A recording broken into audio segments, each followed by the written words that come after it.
नमस्ते, स्वागत छ। आज हामी व्यापारको एउटा एकदमै महत्त्वपूर्ण तर बुझ्नलाई एकदमै सजिलो टुलको बारेमा कुरा गर्दैछौँ। त्यो हो प्रॉफिट एन्ड लस एकाउन्ट अथवा नाफा नोक्सान खाता। ल, सुरु गरिहालौँ है त।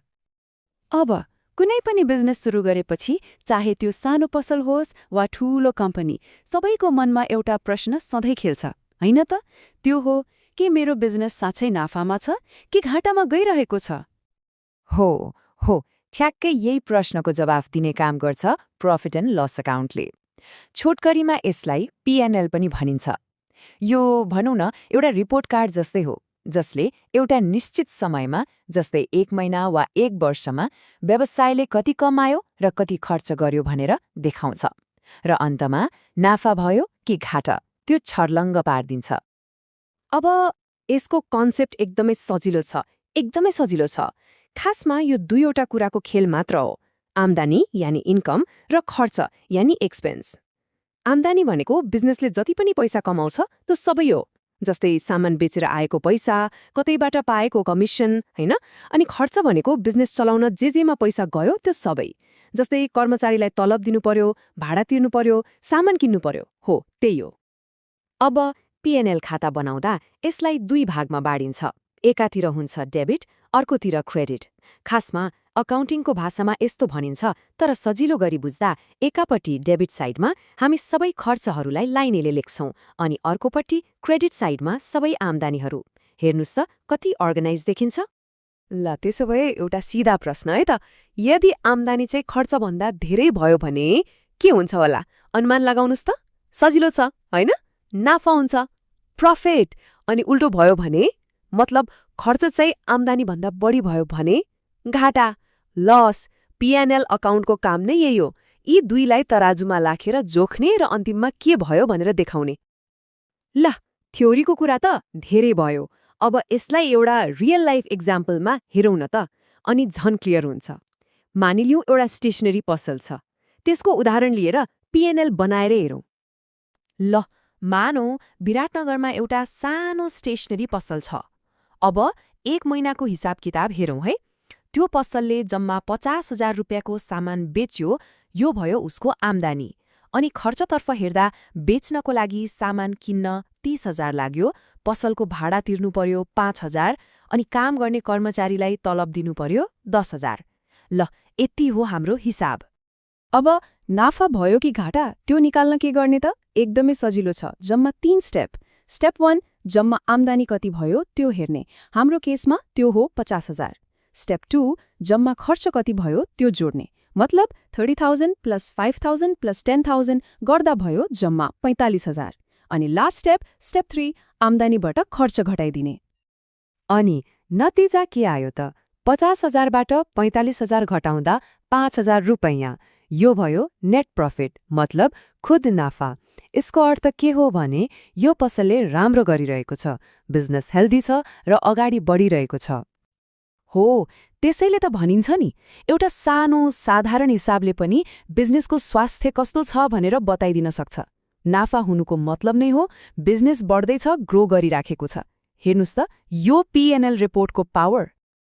अब हातले हिसाब किताब गर्नु त ठिकै हो, तर यसलाई अझै सजिलो बनाउन सकिन्छ नि, होइन र? बारम्बार हिसाब गरिरहनु पर्दैन। एक्सेल त हामी सबैले चलाएकै हुन्छौँ। हो, त्यही एक्सेलमा यो काम कसरी अटोमेटिक बनाउन सकिन्छ, अब त्यो हेरौँ। ल हेर्नुस्, हाम्रो त्यही स्टेसनरी पसलको हिसाबलाई एक्सेलमा राख्दा यस्तो देखिन्छ। कति सिम्पल। एकातिर खर्चको लिस्ट, अर्कोतिर आम्दानी, अनि तलतिर टोटल र नेट प्रॉफिट। सबै कुरा एकै ठाउँमा, एकदमै सफा र क्लियर।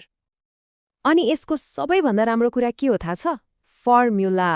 एक्सेलमा एउटा सानो फर्मुला लगाइदिए पुग्छ, इक्वल्स टु सम अफ इन्कमको कलम माइनस सम अफ एक्सपेन्सको कलम। यति गरेपछि एक्सेलले आफै हिसाब गरेर प्रॉफिट हो कि लस हो तुरुन्तै देखाइदिन्छ।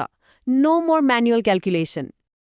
ओके, पिएनएलले हामीलाई 5,000 नाफा भयो भनेर त देखायो, तर यो रिपोर्ट भनेको खालि एउटा अन्तिम नम्बरको लागि मात्रै होइन, यसले त बिजनेसको कथा भन्छ।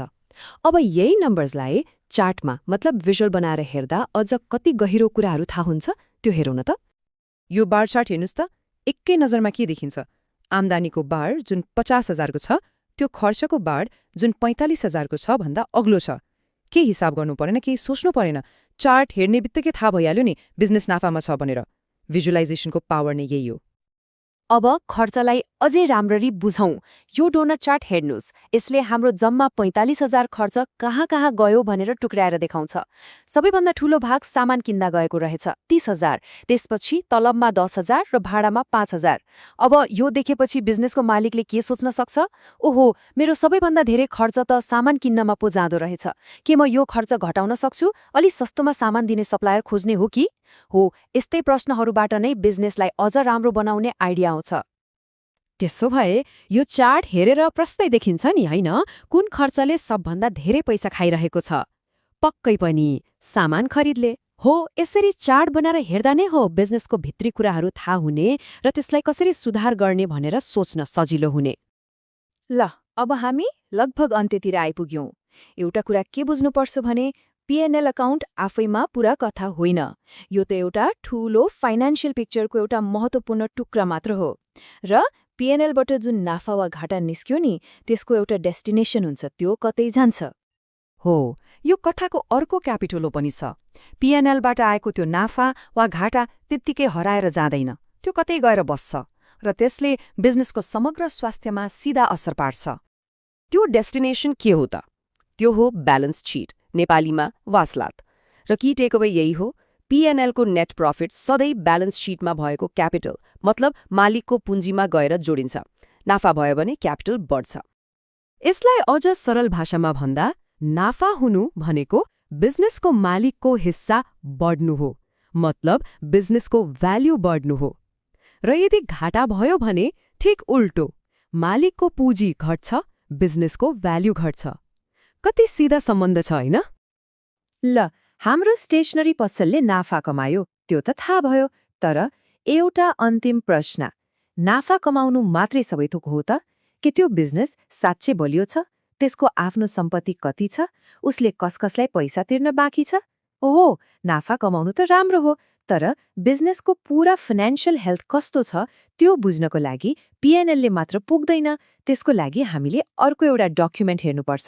त्यो के हो हामी अर्को पटक कुरा गर्नेछौं।